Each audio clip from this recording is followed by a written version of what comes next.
Hi everyone, today I'm testing out Baccarat Rouge 540 and I have the Eau de Parfum and also the Extract, so I'll be testing them side by side. I have them in sample form. Fuck. The sample just dropped onto the concrete floor, but it's okay. So here we have a stained card, and this is for the EDP, which just dropped on the floor, and then the Extract is in that one. The notes are very similar. The Extract has a bitter almond note that's not mentioned in the EDP. Both have saffron and jasmine and various woody notes and ambergris. The EDP has pine resin, that's not mentioned in the Extract. Apart from that, they're very, very similar. So I'm going to spray one on each wrist now. So I've done 3 sprays on each wrist. That's quite a lot, I think. So on the left wrist, this one here, is the EDP. And on the right wrist, you still see it's wet, is the Extract. I'm going to go indoors because the noisy fucking bastards are interrupting. Right, so we're indoors. That's the problem with neighbours. You can still hear the bloody bastards doing whatever they're doing. Very annoying. So let's go to the one I sprayed first, which is the EDP. So it's sweet and fruity. It's quite sugary, but it does have a freshness to it. So there's no real fresh notes listed in either of these. No citrus notes listed. However, there's something quite fresh. Whether the jasmine in here is quite fresh or whether there's an unlisted bergamot note maybe that's just giving it a little lift. Nothing too obvious, but just a little fresh lift. It's caramelly, so it's almost like sugar that's been caramelized. Not burnt at this point, just slightly caramelized. And a sweetness that's almost almond-like. So in the EDP there is no almond listed, but it does feel ever so slightly almond-like, almost like a sugared almond, caramelized sugar, a little bit of the white floral, the jasmine, and something a little bit fresh. I don't really get at this time any of the woody ambergris type notes. Noisy bastards. Just changing angle a little bit. So the Extract is definitely more almondy straight away. Yeah, it's got probably a bit of a synthetic almond-like smell. It doesn't smell like heliotrope, which is often used to bring an almond facet to a fragrance. It doesn't have that fluffy floral almond scent that heliotrope does. Heliotrope's often also powdery. This smells like almond extract, like the almond that you would put in baking, and I really like it actually. I've always judged Baccarat Rouge quite harshly on being so sweet and maybe being a victim of its own success of being very popular and being the niche fragrance that people who aren't into niche fragrances wear. So it's kind of like the fragrance that the people that are into luxury will choose, even if they're not into fragrances. They might choose a Tom Ford Private Blend, Creed Aventus or Baccarat Rouge. That's kind of, sometimes you can judge the people on that, or you can judge the fragrance on that. This is maybe, it's a little more interesting than I ever gave it credit for. I've never really worn the fragrances. I've smelt them on other people and I've smelt them on paper, and maybe I've done the odd spray on skin and then forgotten about it. This is very pretty. They both definitely have the ethyl maltol note. Now, if you don't know what that is, it's very famous in perfumery. It's a candy floss type note. So it smells like cotton candy, which is probably where you get that burnt sugar note that people talk about.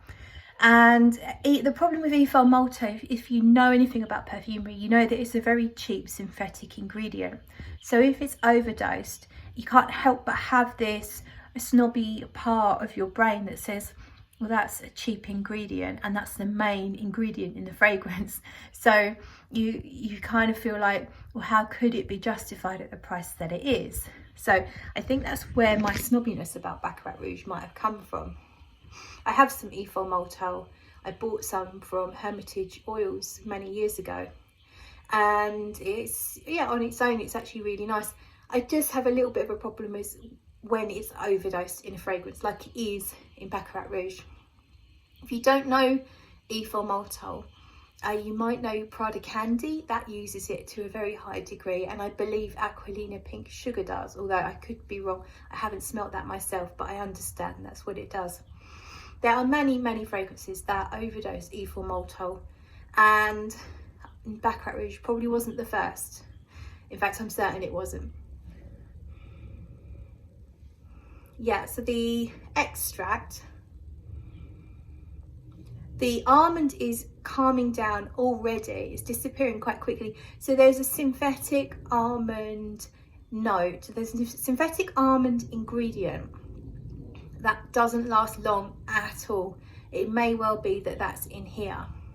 I've smelt it before. I can't remember what it's called. It's got a chemical name. I'm not going to remember it. But it wouldn't surprise me if that's what's in here, because it is disappearing quite quickly. And it's getting less sweet, I would say. You can smell the candy floss note, the ethyl maltol. I can't really smell the woodsiness as yet. The EDP, very similar now. I do feel like there's a hint of something almondy. There might be some tonka in both of these, which can come off almondy. They are slightly different, but how on earth I describe that, I do not know. Really difficult to describe the differences here. I wouldn't say that one is brighter than the other at the moment. They're both a similar depth.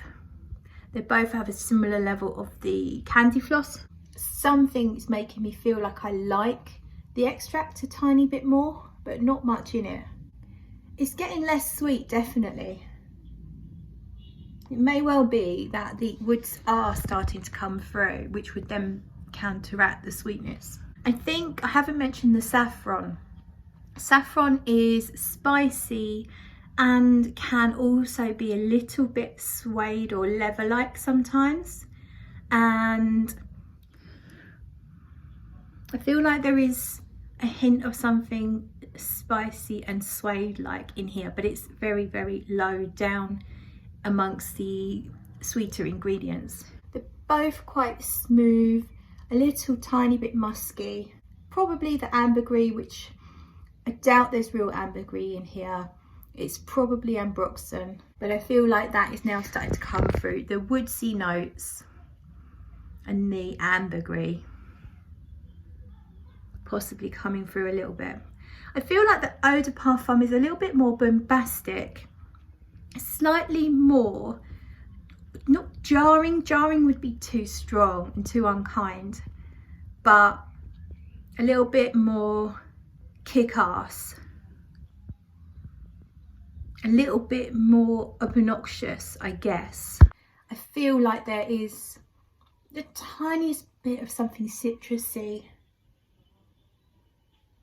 in the extract.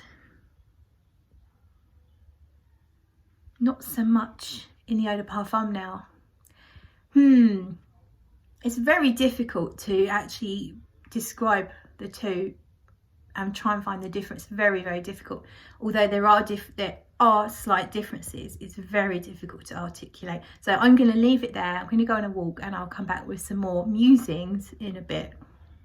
Okay, so just 5 minutes has passed and I've noticed something. So I thought I'd better let you know now whilst I notice it. So when I smelt the extract,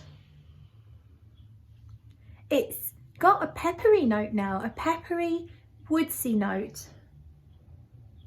And I was thinking it's almost a bit smoky, but really tiny bit smoky. Almost like a gunner's gone off, or I don't really know what that smells like. But if you had a cap gun like you did as a child, you know, where it just makes a loud bang and it gets a little bit of smoke coming off the caps. It's a bit like that. So it's like peppery and smoky and woody, but mixed in with everything else that's still going on. And on the EDP side, I get none of that at all. It's still the same. Just the sweet jasmine, candy floss, slightly vanillic. Yeah, that's it. So yeah, there is now a difference. So there you go. So further 40 minutes has passed and I've just got a couple more things to share with you. The noticeability of the differences is now a little more obvious. So when I sniff my left wrist,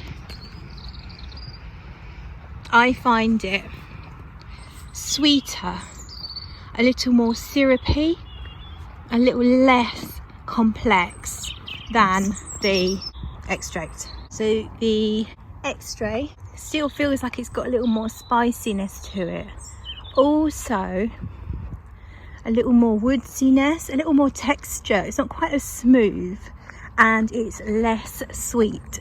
So I am preferring it just because I find the EDP just a little bit too sweet and lacking in complexity. Just some further thoughts for you. The EDP feels like it's stronger. It's got more presence. I sprayed exactly the same amount. EDP should be the less concentrated, but it definitely has more presence. It's more noticeable. Extract feels a little faint actually. Not weak, it's not gone, it's not a skin scent, but it's just not as strong.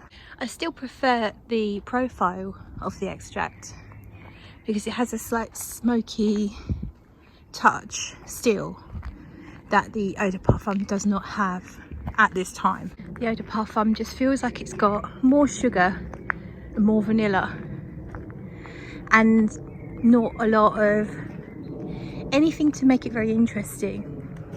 It's not as spicy and it's not as smoky. And the extract still has that kind of peppery, smoky hint to it. That just makes it a bit more interesting, a bit more niche smelling. The EDP really could be a designer scent, more so than the extract.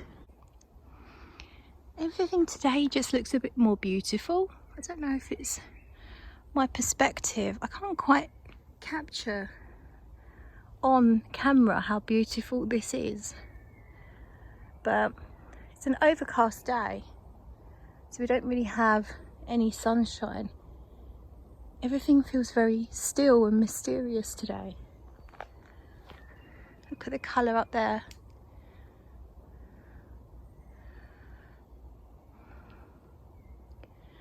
I just had to share that with you. Oh yeah, so I'm back from my walk. Been wearing the perfumes probably a good couple of hours or so. I actually had the extract on all around my neck and chest, and on the walk back I was noticing it was just lightly wafting up to my nose. When there was a low breeze or no breeze, I was catching a whiff of it every breath, which was really nice. It's not beasting out at all. It's probably only projecting out so far, but it's coming up to my nose, which I really like. It's quite ethereal in the air. It's not too thick and syrupy and heavy. It's kind of light, even though it's quite sweet.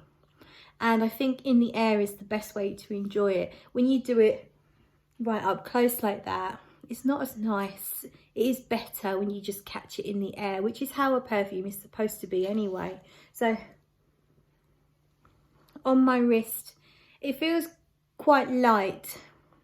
So I think it is performing better off here, and I do get that anyway with perfume. It fades from my wrist a lot quicker than it does from anywhere else. The EDP is still a bit smoother, a little bit sweeter, a little bit less spicy, a little bit less woodsy. Although all the components are there, the same components are in both, but they just seem to be at slightly different levels. I feel like the extract is a touch muskier as well. Apart from that, they're very similar.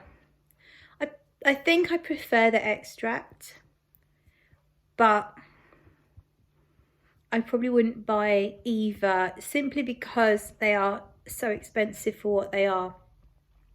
I think they're both really nice, crowd pleasing, pleasant fragrances, kind of special occasion fragrances. I see them working really well on a date or a night out or a special daytime event like a lunch or anything a bit posh. I think they are really nice special fragrances, but they just don't excite me that much. They're really nice, really pleasant, definitely crowd pleasing, just not quite exciting enough for me to want to pump that kind of money into a fragrance. So I'll put the prices up on the screen now for you, because I don't know what they are. I know they're expensive, but off the top of my head I don't know what they are. There's obviously different prices for different sizes, and the extract will be more expensive than the eau de parfum. Overall, I've enjoyed wearing them.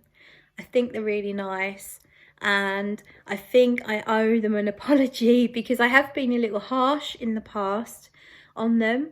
I have kind of said that they're too sweet, and I take that back. They are sweet, but they're not too sweet for my taste.